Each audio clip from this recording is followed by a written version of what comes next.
Bismillahirrahmanirrahim. Assalamu alaikum and welcome to Newsroom. I'm your host Khalid. But today is the 31st of January 2025. It's the last day of the month, first month of the new year. The first month has gone extremely quickly because every day has brought new news as far as Pakistan is concerned, as far as the world is concerned, as far as our economy is concerned, and this is what we'll discuss during the course of today's show as well. We'll begin with an exclusive interview with Mr. Ahmed Hayat, the MD CEO of OGDCL, in which we will be talking about a policy decision that has recently been taken to sell 35% of future gas discoveries to private companies through competitive bidding as a transformative economic reform. We'll be discussing the importance of this policy, its positive impact on the economy, the pivotal role of the SIFC in driving investments and revitalizing Pakistan's energy sector in this short interview with the MD CEO of the OGDCL. Our second segment, ladies and gentlemen, concerns the new IPP agreements and relief in power tariffs that has been recently given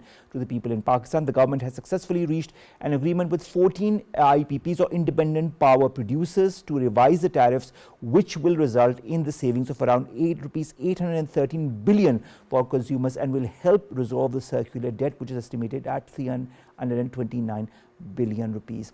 Then we'll be talking about another important sector that is in the international arena, and that is what is happening in the DRC, or the Democratic Republic of Congo. We all know of the conflict that is going on here, and our foreign ministry and our embassy there is also doing the needful to repatriate as many of Pakistanis that are there. 75 Pakistanis have already been moved from the DRC as we speak, and more will also be moved within the next coming days as well. Then we'll be talking about the New Zealand mountain. It's a very interesting story. Mountain in the New Zealand, ladies and gentlemen, has now gotten the same rights as a person.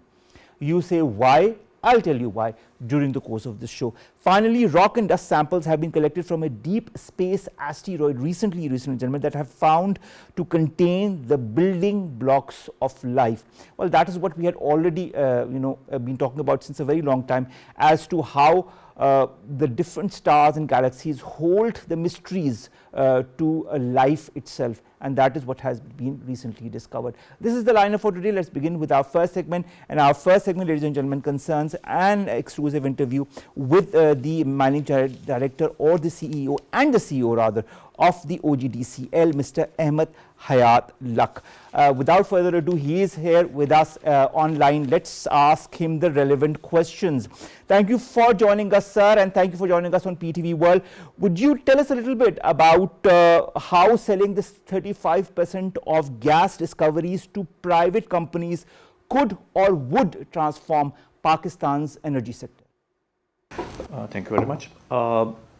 Actually, this is a step towards deregulation of the energy sector in Pakistan.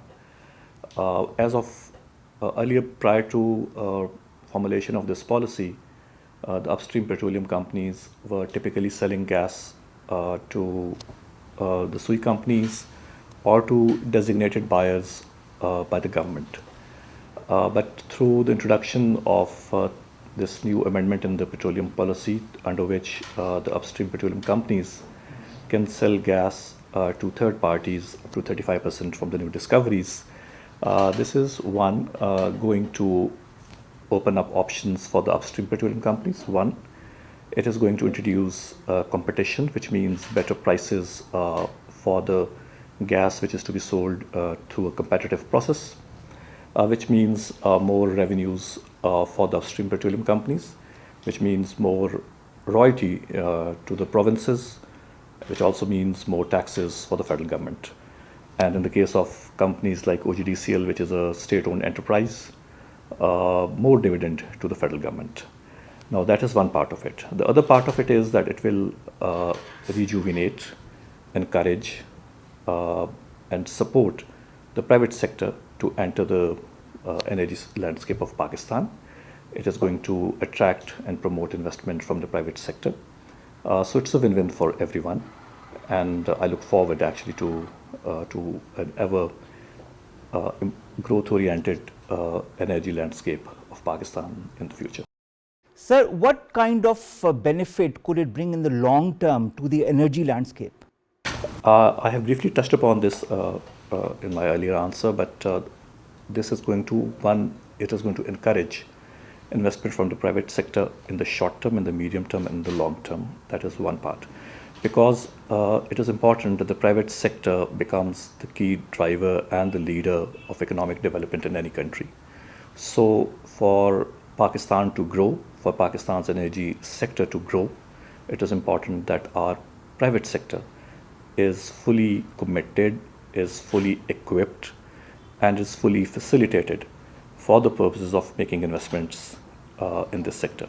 So going forward, we see a very vibrant private sector operating in the energy sector because there is a new opening which was otherwise not available in this form earlier. Indeed, there's a new opening that was not previously available. But I'd like to also understand, the energy and petroleum companies had recently made a presentation to the Prime Minister in which they made a commitment for an investment of around $5 billion US. What is the roadmap as far as this investment is concerned? The Honorable Prime Minister had invited major upstream petroleum companies to the Prime Minister's office in 2024, and we had made this commitment as a result of the petroleum policy amendment, which includes the 35% sale, which also includes the tight gas policy, that we will be committed to making investments of US $5 billion in the next 4 to 5 years. So the roadmap is that we will be accelerating our exploration program, which means more 2D and 3D seismic in licenses, which means optimization of our facilities, which effectively means that existing oil and gas producing facilities will be optimized, more investment to further enhance production from the existing fields.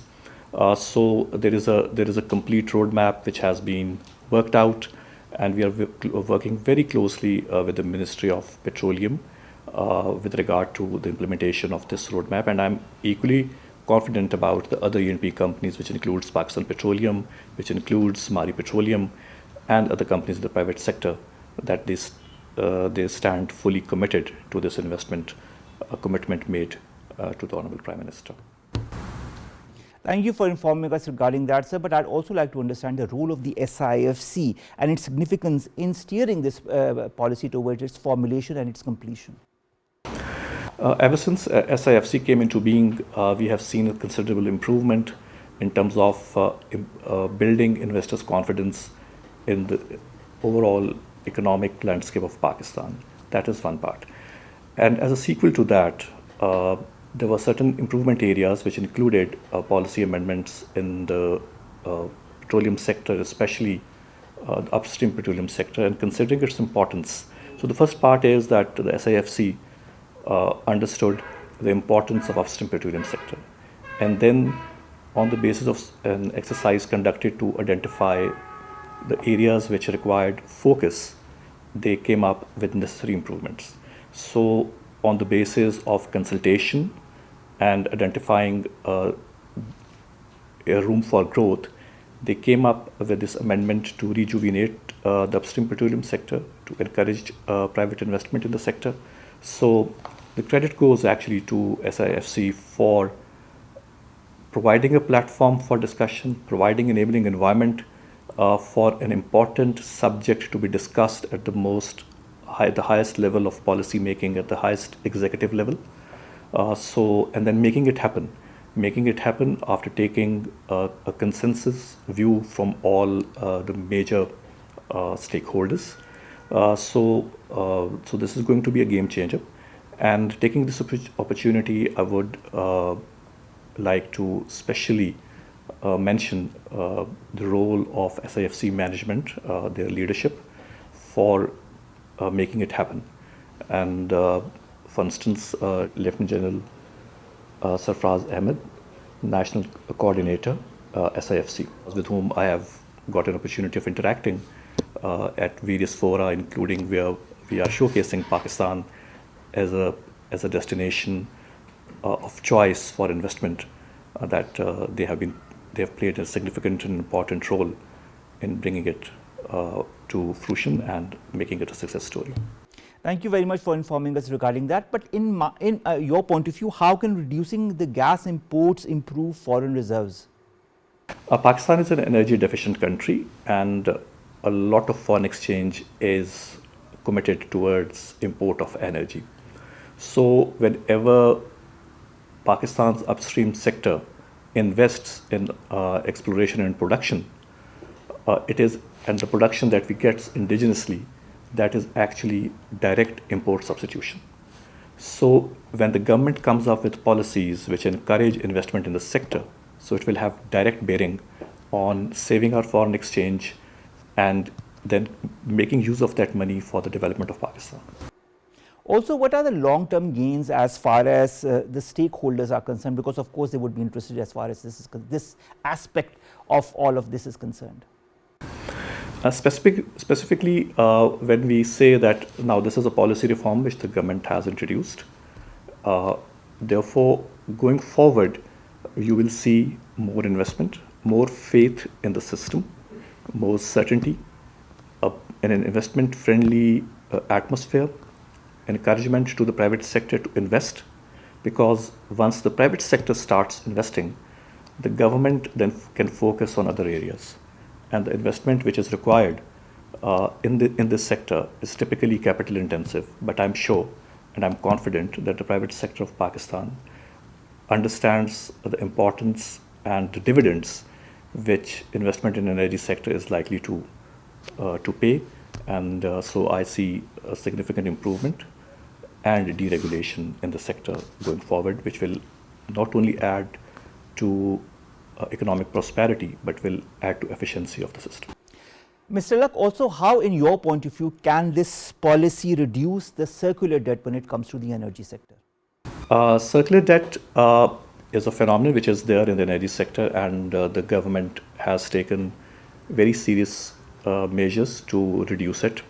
But structural reforms were needed, and through this policy, the upstream petroleum industry has now an option to sell gas to third party through a competitive, transparent process. So as a result, a certain percentage of gas will be sold to third parties, which will be completely insulated from the circular debt phenomenon. So this is going to have a direct bearing on the liquidity position of the upstream petroleum companies.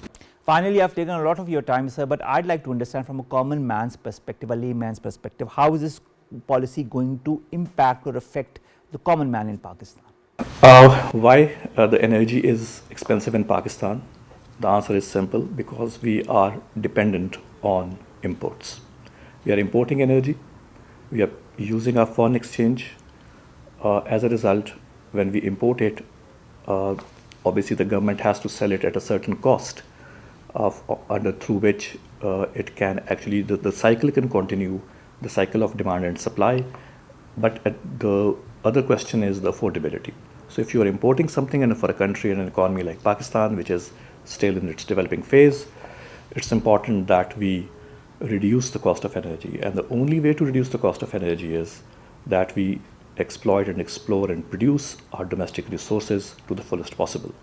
So once, through such policies, when investment in this sector is going to increase, that investment is not going to increase the imports. That investment is going to improve and enhance and augment indigenous production. And once there is indigenous production, the cost is likely to come down rather than going up. So that will have a direct bearing and impact on a common man. Thank you very much, Mr. Luck. That was the Managing Director and CEO of OGDCL, Mr. Ahmed Hayat Luck, giving us more an insight rather into this recent policy decision that has been taken to sell 35% of future discoveries to private companies through competitive bidding as a transformative economic measure. And as you can see from his responses as well, things are moving in the right direction. The government, of course, issued this statutory order that allowed exploration and production firms to sell over 1/3 of their newly discovered gas reserves to private companies with the, of course, maximum annual cap as well. The SRO comes after the intervention of the SIFC and a special committee that was led by the Deputy Prime Minister, Mr. Ishaq Dar. The SRO also said that the ENP firms shall have the right to sell up to 35% instead of 10% in the past of their share of the pipeline specification gas to a third party having OGRA's license through a competitive process without the approval of the government or any of its entity. However, the price from the third party would not be less than the wellhead gas prices under the petroleum policy of 2012. Under these rules also, the gas producers shall intimate the petroleum division of the intention of a portion of volume intended for the third party through competitive bidding.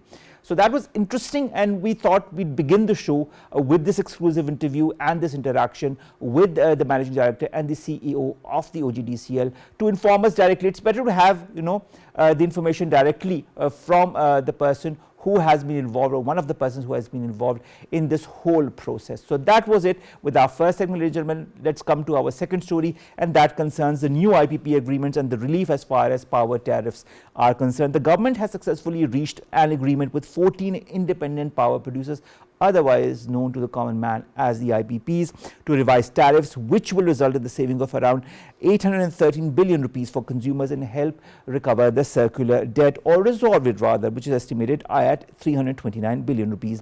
Under this revised agreement, the IPPs have agreed to return the excess profits totaling 31 billion rupees compared to the initial claims of 55 billion. Additionally, the government has also agreed to close ongoing investigations by the NAB and the National Electric Power Regulatory Authority against certain IPPs. As part of these negotiations, also the IPPs have also agreed to waive their claims for late payment interest, or LPI, on the outstanding amounts. Also, power consumers are set to receive a relief of 1.03 rupees per unit on account of fuel cost adjustment for the month of December 2024.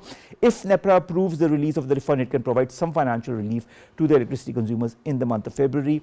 The fuel cost for electricity consumers of all state-owned distribution companies would also reduce by only 26 paisa per unit in February, notwithstanding the rupees 1.04 per unit lower cost on account of consumption in December 2024. We've been joined by Ahmed Nazir. He's an associate research fellow of SDPI to discuss more on that very important segment. Thank you very much, Ahmed, to have joined us and to have come all the way to the studios. I know time is of the essence and you are quite busy as well.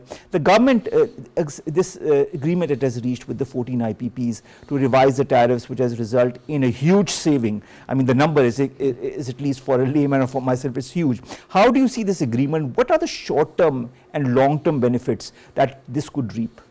So thank you very much for having me. So just to talk about the short-term benefits, I think the immediate benefit that you have already talked about is towards the consumer. I think in the short term it's about 1 rupee per unit, but in the long run we are foreseeing that it will go to 3 to 4 rupees per unit.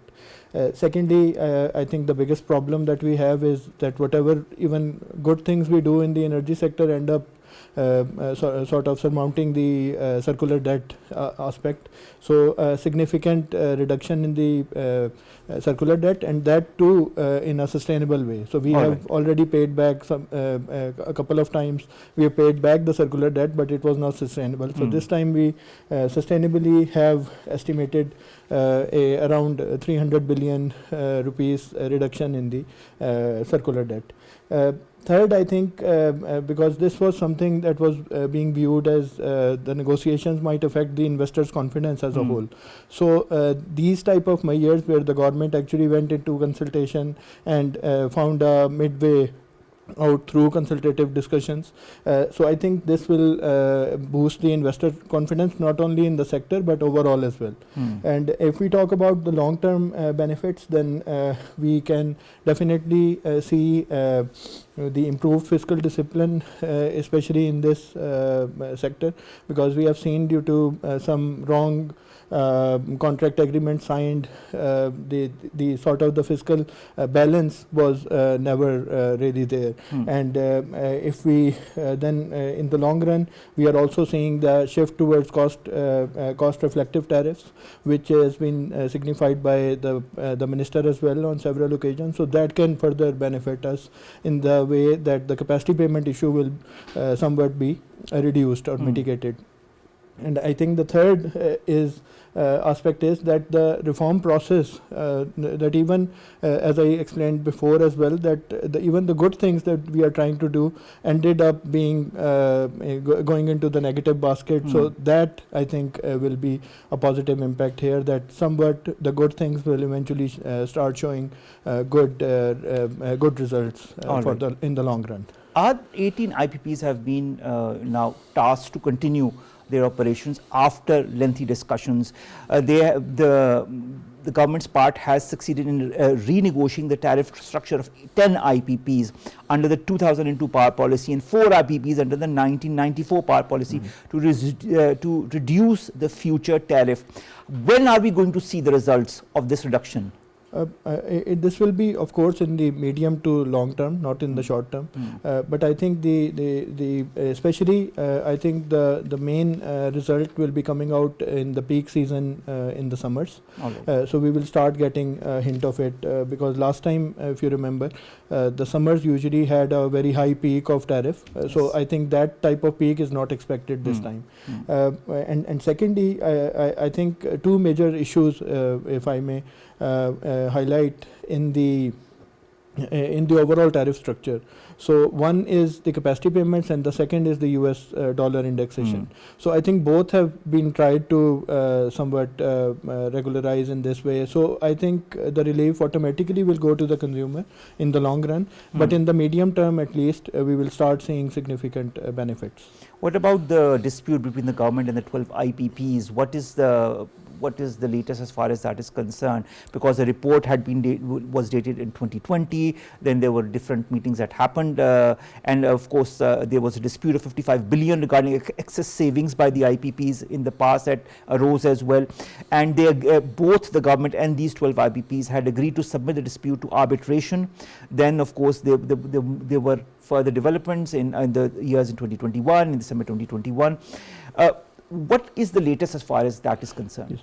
So again, going into arbitration with the foreign investor especially is very bad for the overall investment climate. So me, because I also wear the hat of private sector engagement at SDPI, so we were looking at it from a very negative point of view. But I think the government of Pakistan has very amicably taken this up. And so we are expecting a very good win-win situation coming up very soon. And because of that win-win situation, what we are anticipating is that part of course, these excess profits that they have taken will be covered by the IPPs, but part of them will be covered by the government. So they are coming up with a formula which will amicably solve it. And I think this will be very good in the long term because we have to see that this will be also affecting the future investments that are coming in, especially through the SIFC. So we also have to think in the broader perspective, not only for the energy, but overall investment climate in Pakistan. All right. Also, you know, some of the things that have been agreed to, because you said that these are going to, reap the dividends. The government has agreed to unconditionally and irrevocably withdraw and extinguish all claims against the relevant IPPs under the respective 9 ASAs. Relevant IPPs and government will also communicate with the tribunal established under the ASAs to formally terminate and relinquish the arbitration proceedings. And they will, the government is also going to facilitate different IPPs as far as the withdrawal of proceedings is concerned. Things are moving in the right direction. What do you foresee as far as the 31.65 billion rupees that is the talk of the town after these discussions is concerned? When will we see some kind of how should I say, this money being pooled into some resources of the government, or will the people, when will we see a result as far as this money is concerned? So we have to balance between two things, and this is what the government I think has been doing since 2022 when the main tariff rise we saw. One is the consumer tariff, consumer affordability aspect, and the other one is the investor confidence aspect. And here I think we must give credit to the government that they have amicably solved it in a way that the investor confidence has not been shattered, as well as they have been able to reduce the tariff as well. So I personally will gauge it as a win. Because they have, I think a lot of legal cost has been, I think that that will go unused. And then, of course, I think if this is followed with structural reforms in the NEPRA Act, it will go a long way. So investors that have come in energy can also invest in other sectors as well. So I think this will be the long-term effect will be sort of a ripple effect in other sectors as well. Ahmed, the power consumers are set to receive a relief of approximately 1.03 rupees per unit on account of fuel cost adjustment for the month of 2024. But it all depends on the approval by the NEPRA, and then of course the tariff adjustment is not going to apply to lifeline consumers, electric vehicle charging stations and K-electric consumers. How do you view this adjustment? So a lot of the good things that we are seeing in the economic cycle is basically because the recession has ended and we have started to expand.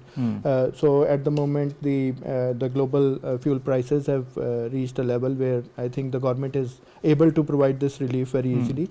But of course, I think because we have a very big seasonal adjustment, the seasonal demand in summers and winters.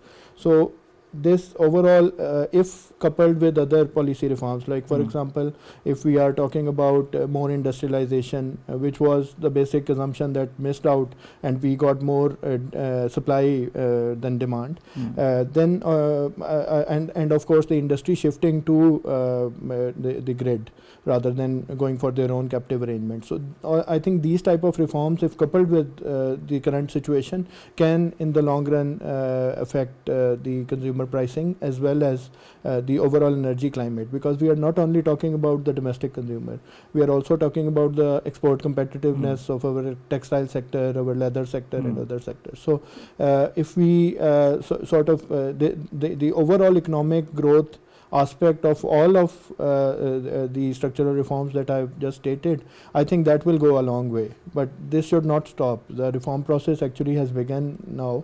It should not stop. Actually. That is so true, and I think this should continue in the years to come as well. Now let's talk a little bit about electricity generation. As far as data submitted in December 24, nuclear energy provided 2065 gigawatt hours, or 26.48% of the total electricity generation. And if we go before as well, nuclear was again one of the largest sources, contributing to 20.78% to the grid as well. In December 22 as well, the benchmarks show that nuclear energy was providing a huge chunk as far as electricity generation is concerned. How important could nuclear energy generation be in the future as well? Should we take more advantage of this form of energy? I think yes. I think primarily the economic reason for this will be that this is an indigenous resource.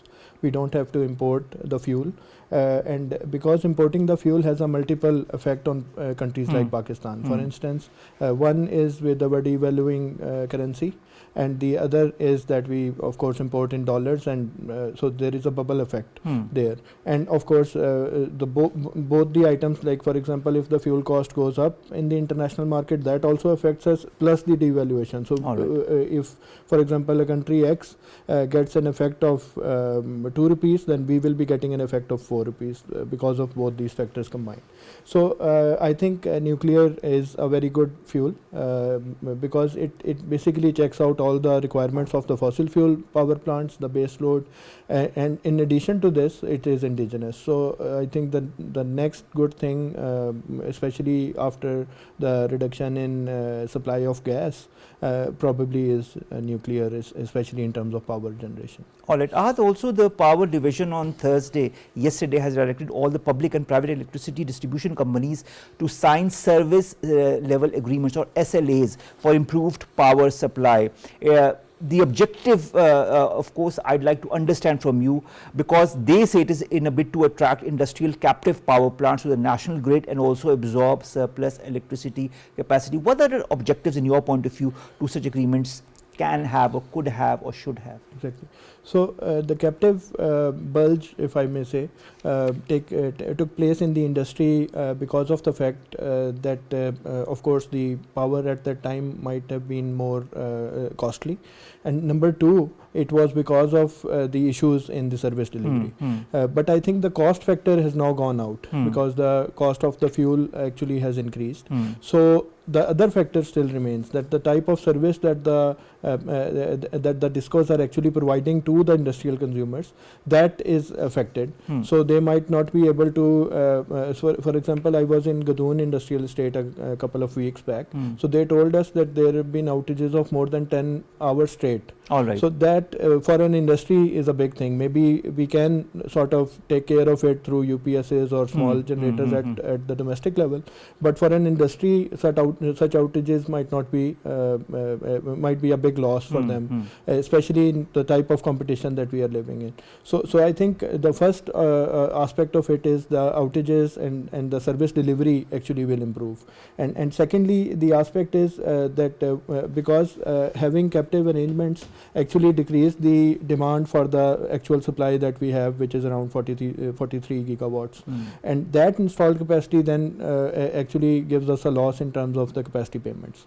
So I think it will, in the long run, it will reduce that demand supply gap and eventually give us the economic growth. That is the basic assumption of having energy in the... Last question, Ahad, I'm going to couple 2 or 3 and I'd like to short answer as far as that concerned. A, these agreements are going to be initially valid for 2 years. B, there are certain penalties that are also being added to that if these companies do not comply with it. Thirdly, the power companies are also going to notify the consumer of the planned outages at least 48 hours in advance. They are going to establish a one-window complaint redressal desk. They will be required to provide real-time monitoring and support to address unexpected outages, and they will they will also be committing to investing in modernizing and upgrading the distribution infrastructure to improve system efficiency and reliability. These are very good measures. What's your comment? Will they actually comply by these? So the only privatized disco is already doing some of these things, and in a very good way. We have seen the complaint redressal mechanism of K Electric, and they are already doing it. So I think this is also a good step in the way of privatization, because we have already started working on privatization of some of the discos. So this will eventually be the sort of a last straw in that, because the people coming in will automatically have these type of KPIs in their mind. That is wonderful, and thank you so very much, Ahad, to have come all the way to the studios. There are so many things that us as laymen or even many of our audiences don't understand when it comes to electricity generation, and it's important for people to know and understand how the government is moving forward in order to address all the issues in the power sector and how to move efficiently in that sector. Thank you very much to have come all the way and to have talked to us on this, and we'll definitely be asking more of you in the coming days as well. Thank you, sir. Please stay with us for a couple of minutes while we finish the show. Let's come to our third story, and that concerns the ongoing conflict in the Democratic Republic of Congo. Now, our foreign office has said that 75 Pakistanis have been moved from the DRC recently because, of course, there's a conflict there. The president of the Democratic Republic of Congo has vowed a vigorous military response against the Rwandan-backed fighters who are advanced in the mineral-rich east of the country after seizing most of the region's main city. We've been joined by Julius Mbaluto, who's a journalist and a political analyst who joins us all the way from Kenya. Julius, thank you very much to have joined us and to have, talked to us and to be talking to us on this very important topic. Now, we just have information as far as our foreign office is concerned. 75 Pakistanis have been moved to Rwanda amid this conflict, and of course we all know how people have been trapped in the midst of this conflict. Many people of different nationalities. What are the latest updates regarding this very conflict? Well, Pakistan and also being transported to Rwanda is one of the latest, but at the same time, the crisis is deepening in Democratic Republic of Congo. We are coming at the back of President Tshisekedi of DR Congo, Democratic Republic of Congo, refusing to attend mediation talks, which were being hosted by Kenya's President Ruto as the chairman of East Africa Community currently. And even though all the East African presidents attended, the president of Democratic Republic of Congo was missing.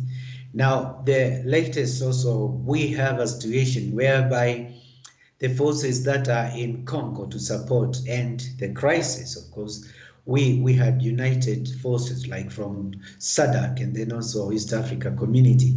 But we have seen lately that at the moment we saw some forces from South Africa fighting along the FDLR, which Rwanda accuses of being, like on the side of Democratic Republic of Congo to fight Rwanda.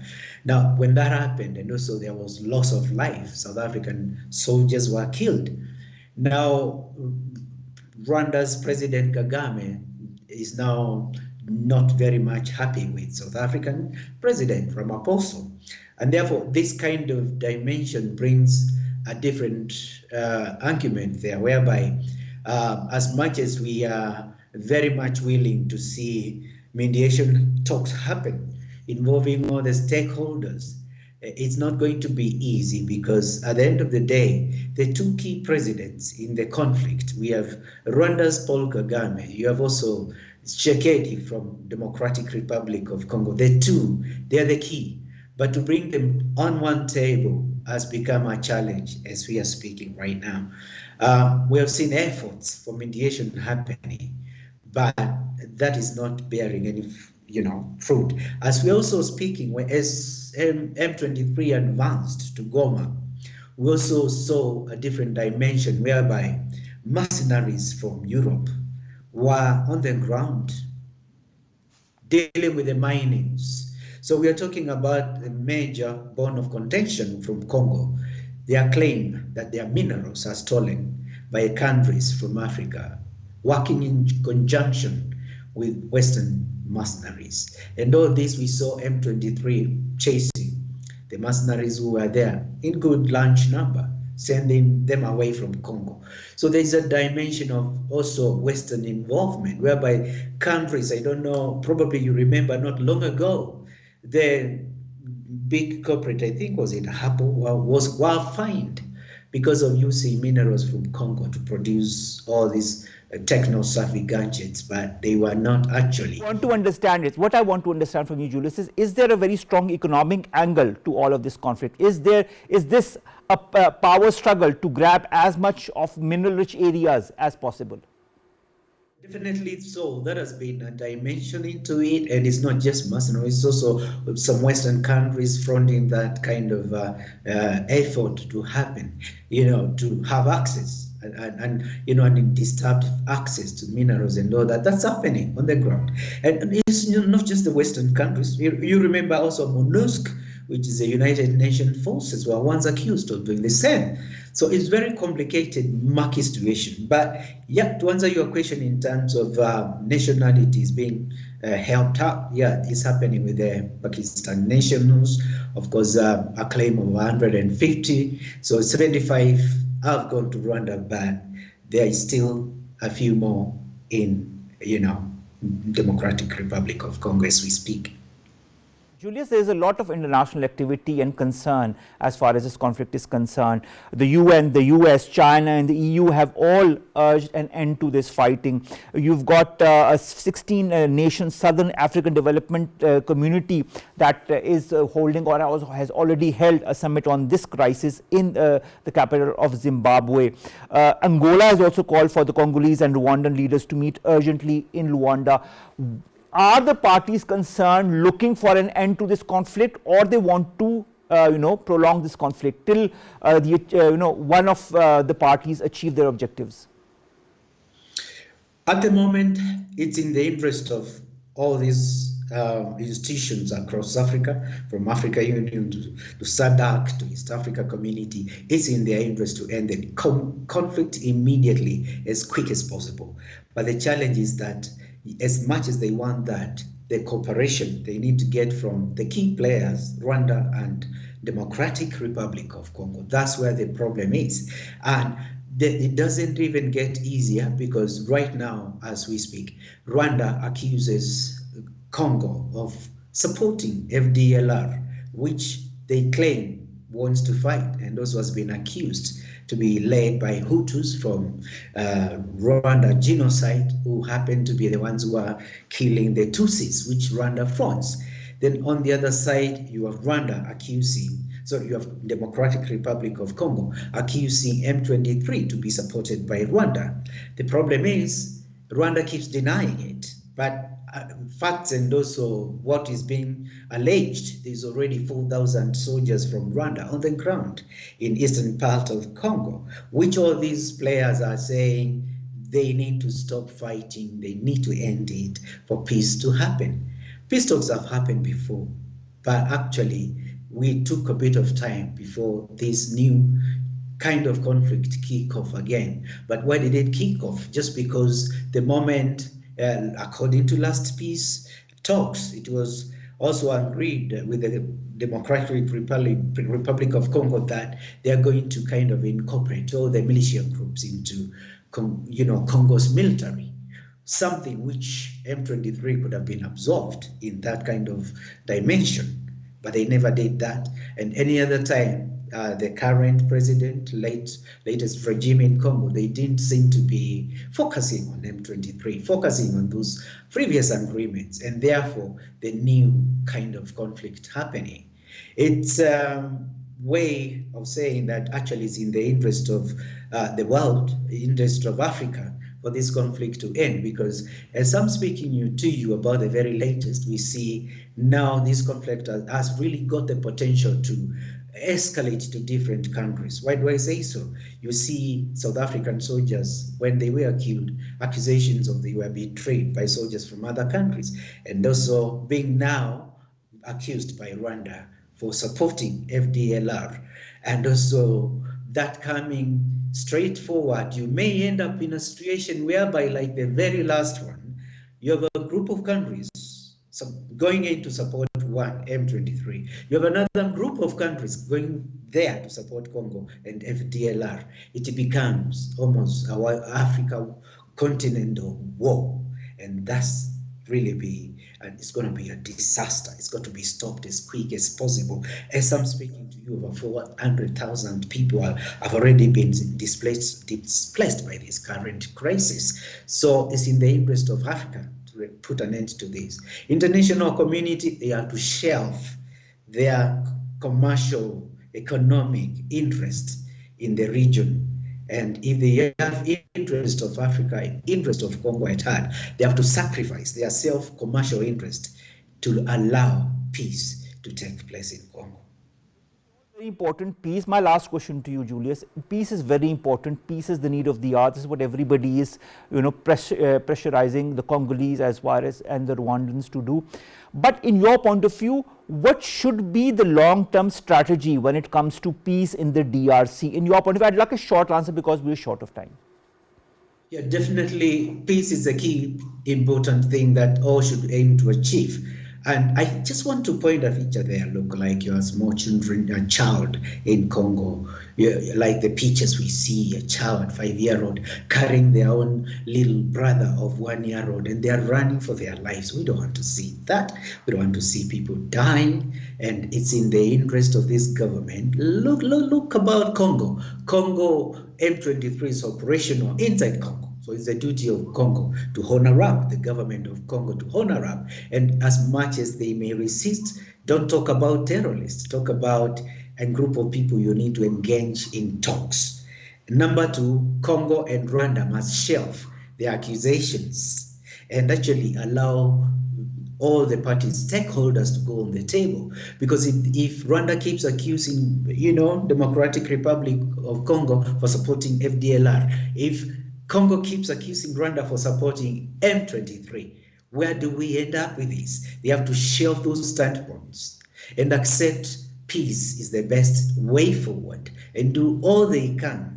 I agree with you. Everybody needs to accept peace as the only way forward, and that is how we can achieve stability in all the realms, including economy, because of course the DRC has abundant wealth as far as that is concerned. Thank you very much, Julius Mbaluto, a journalist and political analyst, joining us all the way from Kenya in Africa to discuss with us the latest as far as this conflict in the DRC is concerned. Thank you very much to have joined us. Let's end our show with these two stories. First of all, the New Zealand mountain, a mountain rather in the New Zealand, has gotten the same rights as a person.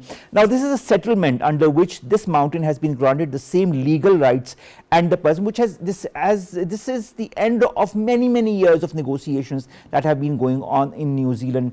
This means that this mountain is going to effectively own itself, with representatives of the local tribes and the government working together to manage it. This agreement also aims to compensate the Maoris from the Taranaki region from injustices done to them during colonization, including widespread land confiscation. Finally, ladies and gentlemen, rock and dust samples collected from a deep space asteroid, the Osiris Rex, and of course the samples are from the Bennu that were collected in 2020. But now that more and more research is going on as far as those are concerned, they have found to contain the building blocks of life. 14 of the 20 organic compounds called amino acids have been found in these very rocks.